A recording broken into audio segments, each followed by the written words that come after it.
Du 1er au 3 août 2018, UNFPA dans l'océan Indien a organisé la retraite stratégique sur le thème « Engagement et leadership pour ne laisser personne de côté ». Précédée par une visite de terrain à Mbuvumbe dans le sud de Madagascar, les négociateurs africains à New York, participant à la retraite, ont pu constater les impacts réels du travail de UNFPA. On a été très ravis de visiter le sud de Madagascar.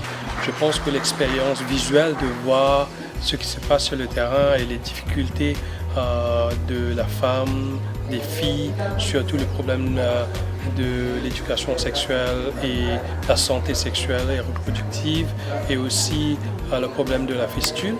On a vu de visu combien le problème est sévère et comment le UNFPA est en train d'aider à adresser ce fléau, toujours avec l'appui du gouvernement et aussi des ONG qui sont là. On a vu qu'il y a Freedom from Fistula qui est là et qui est en train d'essayer d'aider par rapport aux prestations de services, opérations, traitements.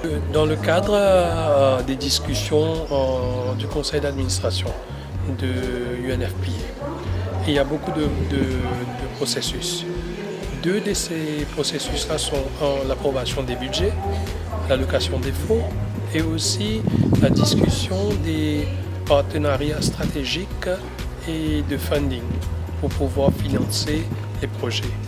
Alors moi je pense que cette visite nous a donné les outils nécessaires et les exemples et aussi l'étendue du problème pour pouvoir présenter ça aux partenaires comme du vécu.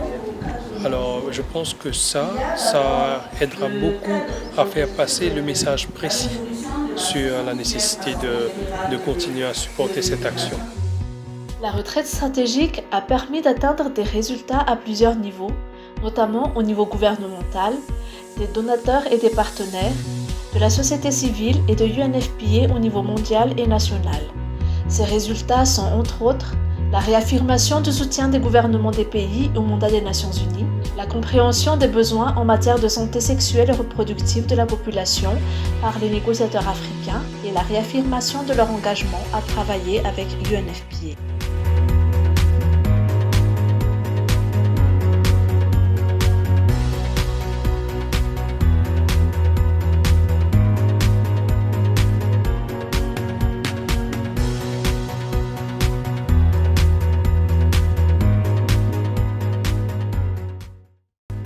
Mes impressions, vraiment, je tiens à saluer les efforts du FNUAP ici à Madagascar. On a eu l'opportunité d'aller à Androy, dans la région du sud. Et c'est vraiment, il y a beaucoup de défis dans cette région. Des jeunes femmes, des très très jeunes femmes de moins de 15 ans, c'était vraiment difficile à voir et à vivre. Mais le FNUAP et la première dame de Madagascar, et des efforts majeurs ont été fournis pour rendre la dignité à ces femmes. On a aussi rencontré Monsieur le Président de la République qui nous a reçus, la délégation qui est venue de New York pour bien voir les réalités locales et aussi à devenir des ambassadeurs pour Madagascar aussi et les causes de l'océan Indien dans les négociations aux Nations Unies, et a été aussi le FNUAP dans son mandat. Une dernière chose que je voulais dire, la retraite avait un but. Le but, c'est de voir si vraiment on peut atteindre d'ici l'horizon 2030, comme ça s'est fixé par les objectifs du développement durable, si on peut atteindre l'objectif de zéro maternal mortality, que c'est faisable si nous tous on se met ensemble pour atteindre ces objectifs. La réaffirmation du rôle central des Nations Unies sur la paix et le développement, la réaffirmation du leadership de UNFPA sur la jeunesse et le genre au niveau de l'équipe pays des Nations Unies et le renforcement du partenariat pour l'élimination de la fistule obstétricale ont également figuré parmi les résultats obtenus de cette retraite. Nous avons eu l'occasion de voir vraiment de visu comment se passe la vie quotidienne à Madagascar. surtout dans cette région-là du sud, Ndjoui. On a pu discuter avec les femmes qui ont des problèmes, qui étaient sur le point de se faire opérer de la fistule obstétricale, qui est un problème de plus en plus préoccupant à Madagascar. On a pu s'entretenir avec les jeunes, la jeunesse qui fait partie de la population majoritaire de Madagascar également, et on a vu dans quelles conditions ils vivent. Et aussi, on a pu aussi discuter avec les leaders traditionnels, les Raya Mandjen, comme on dit chez nous, les leaders d'opinion, pour un peu échanger sur les moyens de changer les comportements, d'évoluer vers quelque chose de positif pour la santé maternelle, la santé de l'enfant et toutes les questions qui sont traitées par le UNFPA. Et voilà, donc en fait l'aperçu général est que c'était très très très positif, parce que d'abord on nous a permis de voir la réalité. Ensuite on a eu un panel très riche pendant 2 jours, une réunion de travail où chaque acteur concerné pouvait partager les expériences, mais aussi donner des suggestions, comment est-ce qu'on va faire pour pouvoir avancer dans cette question de la santé maternelle, 0 décès maternel, le planning familial et la violence à l'égard basée sur le genre à l'égard des femmes.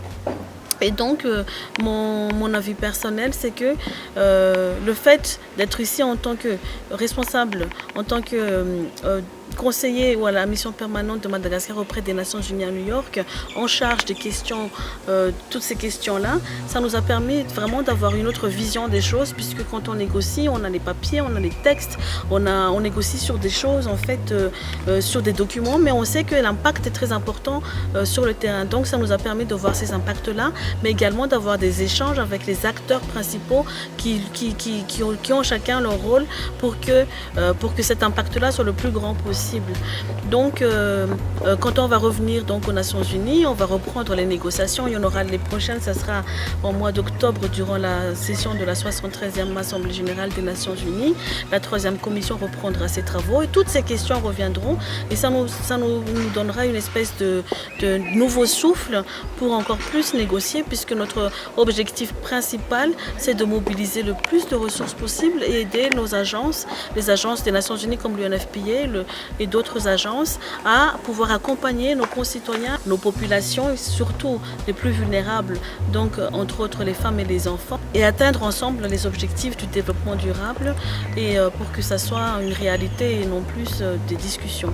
Cette retraite stratégique a surtout été marquée par un débat de haut niveau avec le président de la République de Madagascar par intérim, un événement spécial sur le multilatéralisme sous le haut patronage du Premier ministre, ainsi que des réunions bilatérales entre ministres de la région. La participation de toutes les parties prenantes à la retraite stratégique et à l'adhésion à la vision de coopération multilatérale témoigne de la volonté commune de renforcer le partenariat pour la réalisation des objectifs de développement durable et des résultats transformateurs d'ici 2030.